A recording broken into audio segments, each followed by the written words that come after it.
What if the moments that change your life aren't always the big ones? What if they're the ones that you let slip by unnoticed? Hello, my darlings. My name is Ash. And if you are new here, this is the space where you and I get to journey this beautiful thing called life together. So pull up a cozy seat and get something good to drink, because today we are taking a closer look at the lost art of wonder.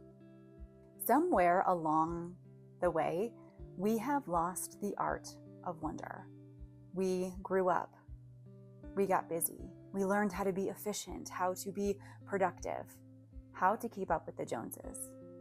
And in the process, we have forgotten how to look at the world around us, how to look at our own life with soft eyes. We've forgotten how to be amazed. Wonder used to come so naturally to us. Think about the children in your life, or if you don't have children in your life, maybe reflect on your childhood. Children have the capacity to make magic out of puddles and clouds and broken crayons. And that's because wonder doesn't require fancy. It doesn't require expensive. It doesn't require loads of time. It simply asks for your presence and your attention. But now, so often we scroll past sunsets. Or worse, we take pictures of them without looking beyond the lens. And we don't do this on purpose. We're just tired. We're distracted. We're being asked to move faster and faster and to do more and more. But what if we remembered? What if we reclaimed the art of wonder? And the first step to that is understanding that wonder is a practice of the soul. It's those heart-opening moments where we say, wow, I get to be here. I get to do this. It's where we look around with gratitude and we want more of it. Wonder reminds us that life is not something to be managed. It's something to marvel at. It refuses to let the cynicism of the world win. It's the brave act of noticing beauty around us as it's all falling apart, even in the questioning, in the imperfection, in the waiting. And wonder doesn't just live in the shooting stars and on mountaintops. There is wonder in taking exquisite care of ourselves. And the more that we take care of ourselves, not in the forms of to-do lists and accomplished chores, but in seeking wonderful moments and indulging in simple pleasures, the more beauty we discover, the easier life becomes. And I understand this can be hard to imagine or even believe when the world feels like it's coming down around you. But the beauty of wonder is that it requires nothing except your attention, like we said. And it allows us in those hard moments to look for, to establish a practice of looking for the silver lining, the glimmer of sunshine in every situation, no matter how difficult. In a world that moves too fast, wonder slows us down. In a world that encourages us numbing out, wonder reawakens us. In a world that tells us we have to earn joy, wonder whispers in our ear. We're allowed to feel amazement simply because we're alive. What if nothing else is missing? And when we lose that ability, when we stop looking for wonder, when we stop noticing the goodness that's around us, we feel it. Life becomes dull, heavy even.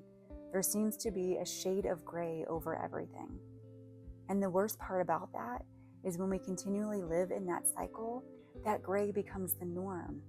It's normal for our lives to be bland and lifeless, non-exciting, non-enjoyable. But when we return to wonder, even if it's just for 30 seconds at a time, it changes everything. We learn to see with grateful eyes, with an open heart, with a sense of things can only go up from here. And a joyful part of wonder as well is that it gives us little gifts in return.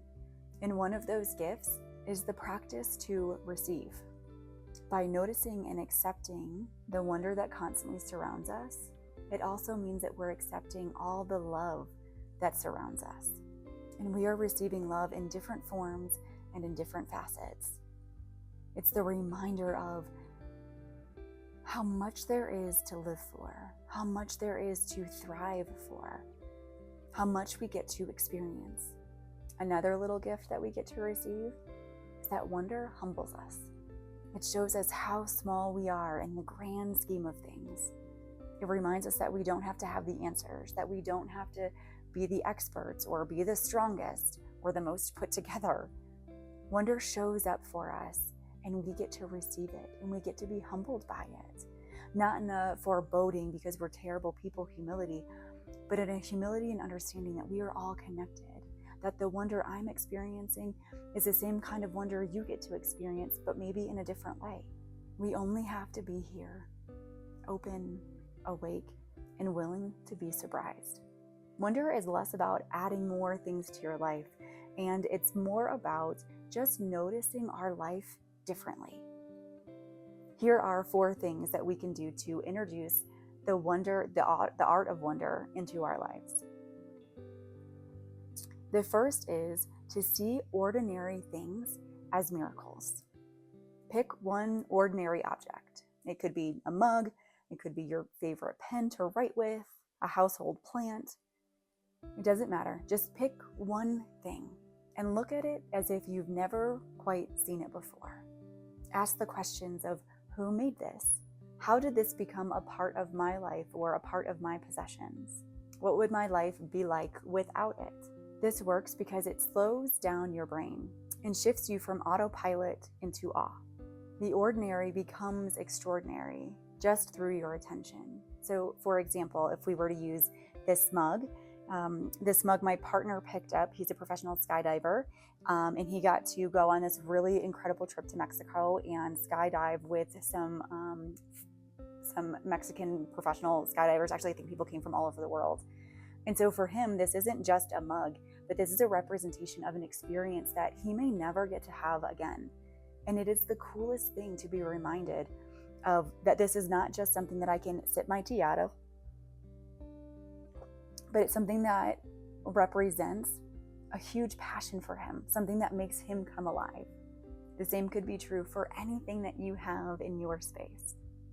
Practice number 2 is asking the question, what's beautiful here? Recollect or think about wherever you are, whether that's in traffic, or if you're folding laundry, or if you're sitting in a work meeting that could have been an email. Pause and ask, what's beautiful about this moment that I may not have noticed before? The question reroutes your brain from stress or dullness into sensitivity and softness. It brings your awareness into the moment. One way that I like to do this a lot is when I'm at coffee shops or out to dinner or just out in public. What I like to do is, as I see people, is I like to create stories about their lives in my head. Sometimes I actually do this when I'm sitting in traffic as well. But I'll think about, if there's a couple that comes into, let's say I'm at a coffee shop, I will think, what's beautiful about their life? And I'll make a story that they are a couple that's here on vacation and they happen to stumble across this incredible coffee shop that they're going to get to indulge in before they head off to their next adventure. And it's just a fun way to add wonder, because I know nothing about that couple. I know nothing about what's going on, but it's fun to be creative in that endeavor. And it's rerouting my brain to see the good instead of, oh great, now I have to wait in line behind this couple who's taking forever to make their decision. Things like that. And the third practice is to use your senses as if you were a child. If you ever noticed young children, they get enraptured in one thing and it's all consuming for them. They are so enthralled in the anthill or the butterfly or the coin that they have found on the ground. And so for one moment, focus on one single sense at a time. And we're going to go through and do this together. So get into a comfortable seated position or just comfortable wherever you are. And first, let's focus on sight. Take a moment and notice the colors, the textures, and the light that is around you. What can you see? Take a couple deep breaths in and take a couple deep breaths out and keep looking. Are there different textures in your curtains? What are the layers between the rug and your carpet, or different blankets and throw pillows you might have on your couch or your bed? Next, let's think about our hearing and what the sounds are around us. Think of the layers of sounds. If I pause here for a moment, and I close my eyes, I can hear the sound of the air conditioner going off. There is an airplane going overhead. I can hear the neighborhood kids playing in the street. I have some ringing in my ears.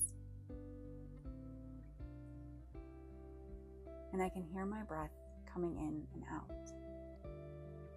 What are some sounds that you're hearing? Next, let's embrace feeling. What is the room temperature? How do your clothes feel on your skin? If you're sitting, how does it feel to feel whatever that is beneath your legs or under your feet? What all is touching you in that sensation? Next, let's go to smell. Take in a single scent deeply. If you have a candle burning, what is pulling up for you? Can you remember the smell of rain after a long drought? What about the smells from breakfast or dinner that's still in the air? And finally, let's go to taste. Really tasting what we're eating. Describe it to yourself. What does your tea taste like? What does it remind you of? When you're eating your favorite kinds of food, what is that sensation like for you? The beauty of this practice is children live in their senses. And that's also where wonder comes alive. When you return to your body, you return to the present moment. And it gives you an opportunity to be astounded by all of your capabilities, of all that your body is capable of doing outside of running a marathon or getting into a certain yoga pose or swimming a certain distance.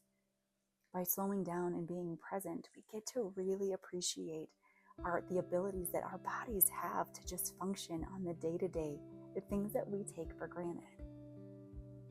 If you're wanting to take this practice one step further, maybe remove your shoes and go step on the grass or on a fuzzy carpet. Stand by your coffee maker and listen as the coffee brews and smell the deep scent of rejuvenation in the morning. And the fourth practice is to let anything go unanswered.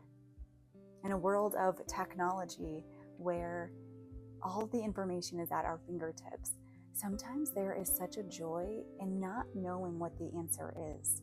There's such a joy in making up your own understanding. When you encounter a mystery, fight the urge to find the answers, or at least fight the urge to get the answer right then and there. Instead, let your mind wander. Resist the urge to analyze it, to over-explain it, to Google it. Just sit with it. Ponder over it. Give your mind the opportunity to maybe find the answer on its own. Have a conversation with a stranger about it. Let it be beautiful because it is mysterious.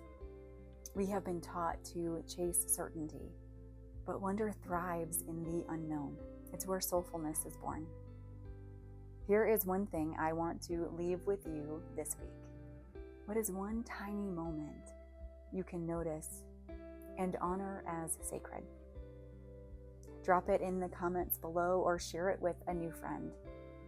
Let's remind each other that even now, especially now, life is worth marveling over.